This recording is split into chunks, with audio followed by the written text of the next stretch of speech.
చీచి. హలో పాపా. చీచి చిన్న పాపా. హలో హలో హలో పాపా.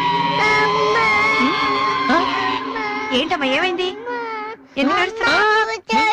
ఓయ్, ఎందుకు చిన్నపిల్లలు భయపెడుతున్నావ్? ఎవరే అసలు నువ్వు? నీకేమన్నా బుద్ధుందా? చిన్నపిల్లలు భయపెట్టడం నీకేమన్నా సరదానా? నువ్వెక్కడ దాపించావే నాకు? అసలే పొద్దు నుంచి ఏడుస్తుంటే మా